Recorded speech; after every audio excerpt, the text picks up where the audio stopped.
வணக்கம் நண்பர்களே, நான் Manikandan. This is Mani's travels with hope. இது மாதிரி தொடர்ந்து பல வீடியோக்கள் வரப்போது. அதுக்கு நீங்கள் செய்ய வேண்டியது எல்லாம் நம்ம சேனலில் சப்ஸ்கிரைப் பண்ணி ஆதரவு கொடுக்க வேண்டியது மட்டும்தான். இன்றைக்கி இந்த வீடியோவில் ஒரு முக்கியமான கோரிக்கையை பற்றி பார்க்க போகிறோம். என்னதான் இரண்டு பெரிய நகரங்களாக இருந்தாலுமே அந்த இரண்டு பெரிய நகரங்களுக்கு இடையில் ரயில் போக்குவரத்து நிறையா இருக்குது. ஆனால் பயணிகள் ரயில் இருக்கா அப்படின்னு கேட்டால் கிடையவே கிடையாது. அது எந்த நகரம் அப்படின்னா மதுரையிலிருந்து திருநெல்வேலி வரைக்கும் இருக்கக்கூடிய அந்த பகுதி தான். சரி, இப்போ திருநெல்வேலியில் இருந்து ட்ரெயின் இருக்குது sir. Antyodaya train fully unreserved train அப்படின்னு சொல்லலாம். அதே மாதிரி செங்கோட்டையிலிருந்து திருநெல்வேலி வழியாக ஈரோடு செல்லக்கூடிய ரயிலும் இருக்குது அப்படின்னு சொல்லலாம். இன்னும் சொல்லணும் அப்படின்னா நாகர்கோவில் கோயம்புத்தூரும் முன்பதிவு இல்லாத ரயில்கள் அப்படின்னு சொல்லலாம். ஆனால் அந்த ட்ரெயின்களில் டிமாண்ட் அப்படிங்கிறது அதிகமாக இருக்கிறது.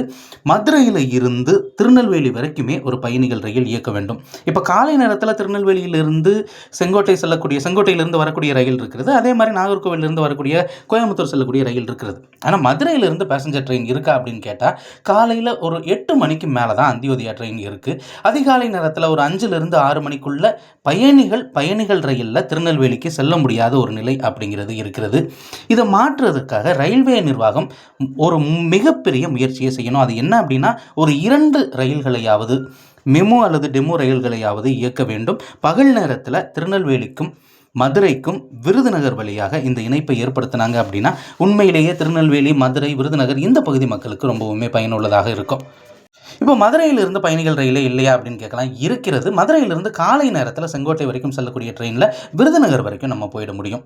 அது இல்லாமல் ராமேஸ்வரத்துக்கும் காலையில் அந்த நேரத்தில் ட்ரெயின் அப்படிங்கிறது இருக்குது. ஆனால் திருநெல்வேலிக்கு எக்ஸ்பிரஸ் ரயில்கள் இரவு நேரத்தோடு முடிந்து விடக்கூடிய ஒரு சூழ்நிலையில் நிச்சயமாக நம்ம போகணும் அப்படின்னா அதிகப்படியான மக்கள் பேருந்துகளைத்தான் நாட வேண்டிய ஒரு நிலை அப்படிங்கிறது இருக்கிறது.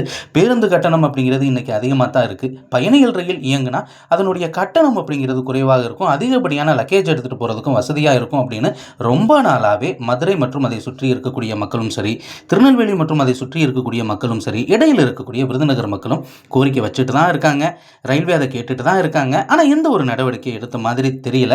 இனி வரக்கூடிய காலங்கள்லையாவது பயணிகள் ரயிலை மதுரையில் இருந்து புறப்பட செய்து திருநெல்வேலி வரைக்கும் இயக்க வேண்டும் அப்படிங்கிறது நம்முடைய கோரிக்கையாகவும் இருக்குது. இந்த வீடியோவில் நான் கொடுத்த தகவல்கள் உங்களுக்கு போதுமானதாகவும் அதே நேரத்தில் பயனுள்ளதாகவும் இருந்திருக்கும் அப்படிங்கிற நம்பிக்கை நிச்சயமாக எனக்கு இருக்கிறது. இந்த தகவல்கள் நம்முடைய நண்பர்களையும் சென்று சேரணும். அதுக்கு நீங்கள் செய்ய வேண்டியது வெரி சிம்பிள். இந்த வீடியோவை ஷேர் பண்ண வேண்டியது தான். இது மாதிரி தொடர்ந்து பல ரயில்வே அப்டேட்டுகள், ரயில்வே இன்ஃபர்மேஷன், கோரிக்கைகள், பயணங்கள் எல்லாமே நம்ம சேனலில் உடனுக்குடன் உங்களுக்காக வர இருக்கிறது. இணைந்திருங்கள். அடுத்த ஒரு வீடியோவில் பார்ப்போம். நன்றி, வணக்கம்.